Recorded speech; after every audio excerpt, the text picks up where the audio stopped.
लोकसभा चुनाव में जेडीयू करेगी सीटों की अदला बदली, नए चेहरों पर दांव खेल सकती है नीतीश की पार्टी। लोकसभा चुनाव के मद्देनजर एनडीए के बीच सीटों का बंटवारा अंतिम चरण में है।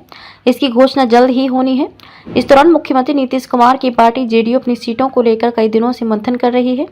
जानकारी के अनुसार लोकसभा चुनाव में जेडीयू कुछ सीटों पर अदला बदली करने वाली है, वहीं कुछ नए चेहरे भी सामने आ सकते हैं। साल 2019 के लोकसभा चुनाव में जेडीयू बिहार की 17 सीटों पर चुनाव लड़ी थी, जिनमें 16 पर उसे जीत मिली थी। पिछली बार भी वह एनडीए के तहत लोकसभा का चुनाव लड़ी, तब घटक दलों में बीजेपी, जेडीयू और लोजपा ही थी। इस बार एनडीए में भागीदार की संख्या पिछले बार की तुलना में अधिक है। हालांकि इस पर अंतिम फैसला होना अभी बाकी है कि दो बड़े साझेदार जेडीयू, बीजेपी के अलावा अन्य दलों के हिस्से कितनी सीटें जाएंगी। मगर पार्टी सूत्रों के मुताबिक इस बार जेडीयू अपनी 2-3 सीटिंग छोड़कर उसके बदले कोई दूसरी सीट भी ले सकती है।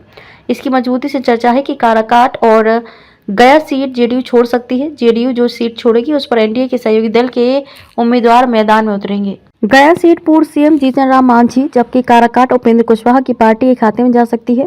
वहीं दूसरी ओर माना जा रहा है कि जेडीयू शिवहर सीट बीजेपी से ले सकती है।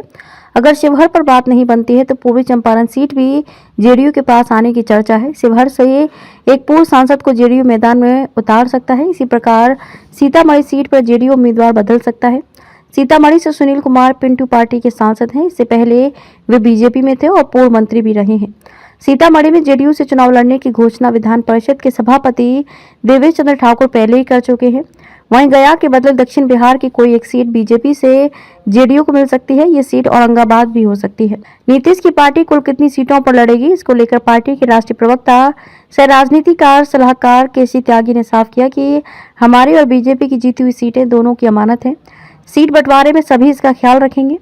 पिछले चुनाव में इन सीटों पर जेडीयू को मिली थी जीत। 2019 में जेडीयू को 16 सीटों पर जीत मिली थी। अजय कुमार मंडल भागलपुर से, वैद्यनाथ प्रसाद महतो वाल्मीकि नगर से, चंद्रेश्वर प्रसाद चंद्रवंशी जहानाबाद से, दिलेश्वर कामत सुपौल से, दिनेश चंद्र यादव मधेपुरा से, डॉक्टर आलोक कुमार गोपालगंज से, दुलाल चंद गोस्वामी कटिहार, गिरिधारी यादव बांका से, कौशलेंद्र कुमार नालंदा से, कविता सिंह सिवान, महाबली सिंह काराकाट, ललन सिंह मुंगेर, रामप्रीत मंडल झंझारपुर, संतोष कुशवाहा पूर्णिया, सुनील कुमार पिंटू सीतामढ़ी तथा विजय कुमार गया से विजयी रहे थे।